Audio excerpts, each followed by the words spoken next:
നമസ്കാരം. ഞാൻ ജമാൽ നിബൈൽ ഇബ്നു സീന. എന്റെ ചികിത്സാ രീതികളെ കുറിച്ച് മനസ്സിലാക്കണമെന്നുണ്ടെങ്കിൽ നിങ്ങൾ എന്റെ സെന്ററിൽ നടക്കുന്ന ചികിത്സകൾ മനസ്സിലാക്കണം. എന്നിട്ട് നിങ്ങൾക്ക് ആ ചികിത്സ കണ്ടതിന് ശേഷം വിമർശിക്കാമെന്ന് വിമർശിക്കും, ആക്ഷേപങ്ങളുടെ ആക്ഷേപങ്ങൾ പറയും, അഭിനന്ദനങ്ങൾ വേണമെന്ന് പറയാം. അത് സാധ്യമല്ല എനിക്ക്. പക്ഷേ അപമാനിക്കാതിരിക്കാൻ എന്നുള്ള ചോദിച്ചു. ഞാനെന്റെ സെന്ററിലുള്ളത് എല്ലാ ശനിയാഴ്ചകളും തിങ്കളാഴ്ചകളും രാവിലെ 8 മണി മുതൽ കൺസൾട്ടേഷൻ ആരംഭിക്കും. രാവിലെ 7 മണി മുതൽ അവിടെ ഡോക്ടർ നൽകുന്നുണ്ടാവും 11 മണി വരെ. ഇത്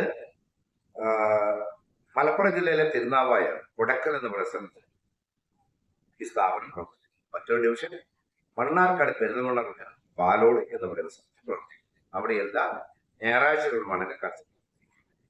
ഇത് ഔഷധരഹിത ചികിത്സയാണ്. അതായത് അകത്തേക്ക് മരുന്ന് കൊടുക്കുന്ന ഒരു ചികിത്സ. പുറമേ പറ്റുന്ന ലേപനങ്ങളായി തൈലങ്ങളാണ് എന്റെ ഹൈലൈറ്റ്. ഞാനത് തൈലങ്ങൾ കൊടുത്തുകൊണ്ടാണ് ഈ ട്രീറ്റ്മെന്റ് നിർവഹിക്കുന്നത്. ഈ തൈലങ്ങൾക്കാണ് പ്രാധാന്യം നൽകുന്നത്. ഈ തൈലങ്ങളിൽ ഒട്ടനവധി രോഗങ്ങളെ പരിഹരിക്കുന്നതായി.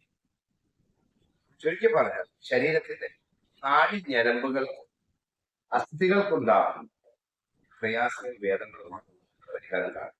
ആന്തരിക അവയവങ്ങളുടെ തകരാറുകൾ സംഭവിച്ച കേടുപാടുകൾക്കോ അല്ലെങ്കിൽ അത്തരം രോഗങ്ങൾ ചികിത്സയില്ലെന്ന് മനസ്സിലാക്കും. നടുവേദന, കാൽമുട്ടുവേദന, ഷോൾഡർ വേദന, കൈമുട്ടുവേദന, കാൽപാദത്തിന്റെ അടിയിലുള്ള വേദന, തരിപ്പ്, മരവിപ്പ്, സ്ട്രോക്ക് എന്നിങ്ങനെ ചികിത്സയ്ക്കാണ് കൂടുതൽ പ്രാധാന്യം നൽകുന്നത്. അതുകൊണ്ട് അത്തരം ചികിത്സകൾക്കാണ് ആന്തരിക അവയവങ്ങളുടെ ചികിത്സയ്ക്കുമായി കൂടുതലായി വരാതിരിക്കാൻ ശ്രമിക്കുക. അതുപോലെ തന്നെ വരുന്ന രോഗികൾ പേഷ്യൻസ് വരും.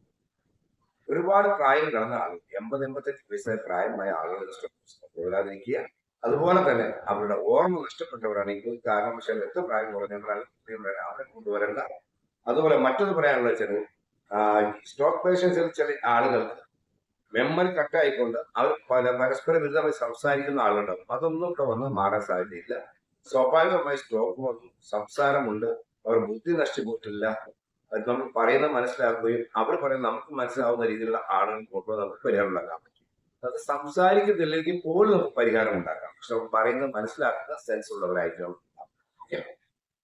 എന്റെ പേര് ബാബുവാണ്. ബാബു, എന്താണ് അസുഖം? എന്റെ നടുവിന്റെ ബാക്ക് പെയിൻ ആണ്. ബാക്ക് പെയിൻ ആണ്. നിങ്ങൾ മുമ്പ് എവിടെയും കാണിച്ചിട്ടുണ്ടായിരുന്നോ? ഞാൻ കൊറേ ഇവിടെ കണ്ണൂർ കാണിച്ചിന്. കണ്ണൂർ വൈദ്യരുടെ അടുത്ത് കാണിച്ചിന്. കുറെ മരുന്നൊക്കെ കുടിച്ച് മംഗളാപുരം പോയിട്ട് സൂചിയെല്ലാം വെച്ച് അതിന്റെ ഒന്നും മാറിയില്ല. അപ്പൊ ഒരു ചങ്ങായി പറഞ്ഞിട്ട് ഇവിടെ വന്നെയാണ്. ഇപ്പൊ സാറെ കാണിച്ചു, മസാജ് ഒക്കെ ചെയ്തു, കുറച്ച് കുറവുണ്ട്, മരുന്നൊക്കെ ഉണ്ട്. മരുന്നൊക്കെ തടവി കഴിഞ്ഞാല് മറന്നാ എന്റെ വിശ്വാസം. ഫസ്റ്റ് തവണ വരുന്നത് ഇവിടെ ആദ്യമായിട്ടാ വരുന്നത്. കാലിന്റെ എന്താണ് പുറം വേദന? എന്ത് വേദന? നടുവേദന. അപ്പോ ഈ കാലിനിപ്പോ ഒരു ചികിത്സ നടത്തിയല്ലോ, അത് ഇതുമായിട്ട് ബന്ധപ്പെട്ടാണ്? അതെ, നടുവിന്റെ പ്രശ്നമാണ് അവിടെ വന്നിട്ട് അതിനാണ് വന്നിട്ടുള്ളത്. ഇവിടുന്ന് തൈലം തേച്ചിട്ടുണ്ടാവും. തൈലം തേച്ചു. ഇനി പോകുമ്പോ തൈലം വാങ്ങിട്ട് പോകും. ആയിക്കോട്ടെ. അപ്പൊ സമാധാനം ഉണ്ട്. ഇവിടെ കൊണ്ട് സമാധാനം ഉണ്ട് അല്ലേ? Okay, thank you.